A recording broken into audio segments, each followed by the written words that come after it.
Good evening. I'm Kristen Welker in Tonight for Leicester. This is traditionally a time for family and for honoring the nation's fallen heroes. But this year, as the death toll from COVID-19 nears 100,000, there are reminders everywhere that this is a Memorial Day unlike any other. Across the country, eager crowds taking advantage of the unofficial start to summer, prompting stern warnings from health officials.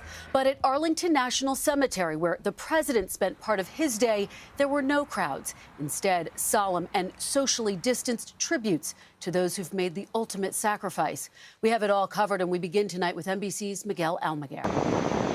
As Americans mark Memorial Day, crowds gathered at beaches, boardwalks, and swimming pools across the country, a troubling celebration during a national health crisis.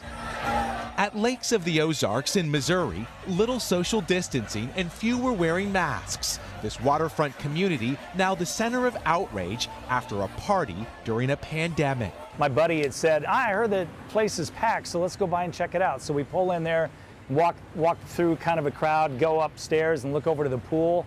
Absolutely packed.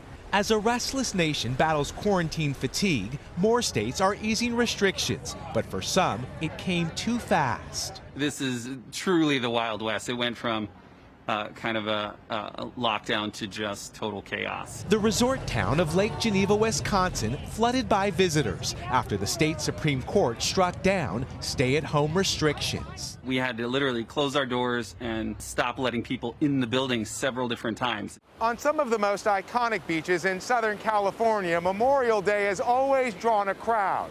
But this year, you must wear a mask, a rule hardly enforced and rarely being followed. There's also rebellion in Texas. In spite of the governor's order, this water park opened. Long lines, no spacing, no masks. With large groups openly defying local mandates, tonight in hard-hit New Jersey, protesters, many shoulder to shoulder without masks, believe the coronavirus lockdown is killing the economy. This is a sham of a hoax. It's got nothing to do with a virus or safety. It's got everything to do with control. But there are reasons for concern. At this Great Clips in Missouri, 2 hairstylists worked while sick. Now at least 140 clients have been exposed to the virus, including Eric Chase. All of this because someone wasn't responsible. In Alabama today, no holiday for doctors. Cases soaring to some 15,000 so far. I'm used to taking care of sick patients. I'm used to seeing death in the ICU, but the volume of death and not being able to help my patients is just heartbreaking. Tonight, as the virus continues to spread, more Americans are enjoying their freedom this holiday weekend. Freedom they could lose again if they don't follow the rules. Miguel Almaguer, NBC News, Los Angeles. President Trump spent this Memorial Day honoring the sacrifices of America's servicemen and women, including those who've lost their lives to coronavirus. But the president is also facing some new criticism. Hans Nichols is at the White House. President Trump marking Memorial Day at Arlington National Cemetery with a presidential tradition on an untraditional day. The cemetery still closed to the public because of coronavirus, but the tomb of the unknown soldier still guarded.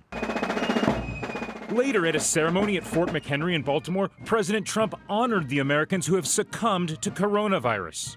As one nation, we mourn alongside every single family that has lost loved ones. And vowed victory over what he called the invisible enemy. Together, we will vanquish the virus. With former Vice President Joe Biden venturing out of his home for the first time in 2 months, paying his respects to the fallen at a war memorial in Delaware. Wearing a mask, a stark contrast to President Trump today.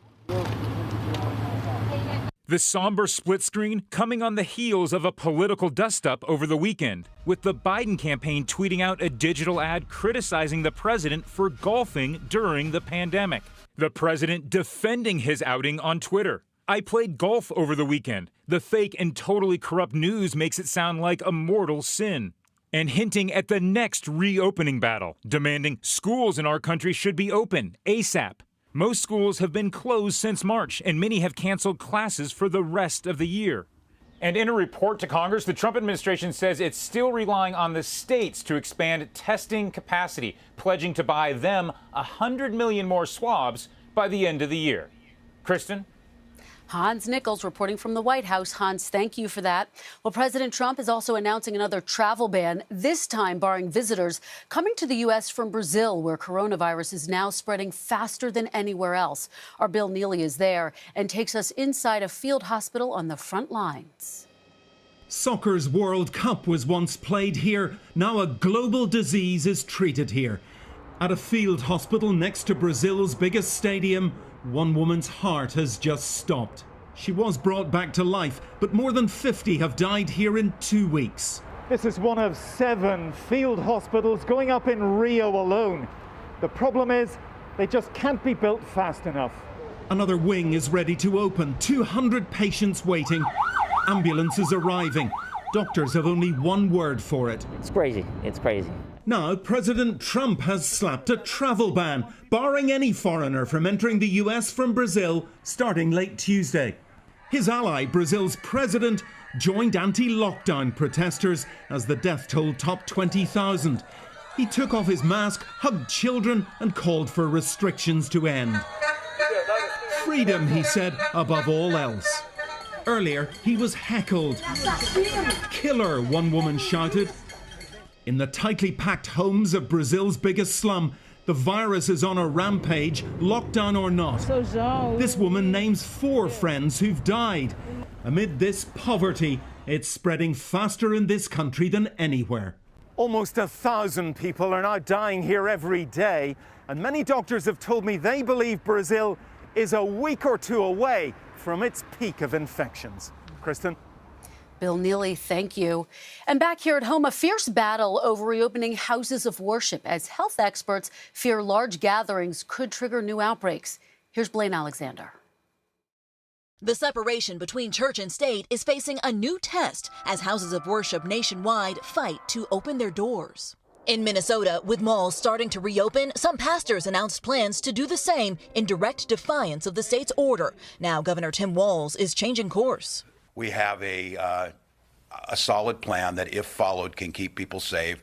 It was a compromise. In Florida, Catholic Mass will be allowed to resume in Miami-Dade and Broward counties starting tomorrow. And the restrictions end today in Cleveland and Atlanta as churches prepare to celebrate Pentecost this Sunday. We have built a plan to slowly allow people to re-enter our parish buildings. And today, California Governor Gavin Newsom issued strict new guidelines for churches to reopen in the coming weeks. CDC guidelines recommend limiting shared materials like prayer books or rugs. And rather than passing a collection plate, worshipers are encouraged to use a stationary box or online giving. At Blessed Sacrament Church in Massachusetts, they're taking note. There are 45 slots in this church that normally seats 600. In order for people to come to church, they have to register.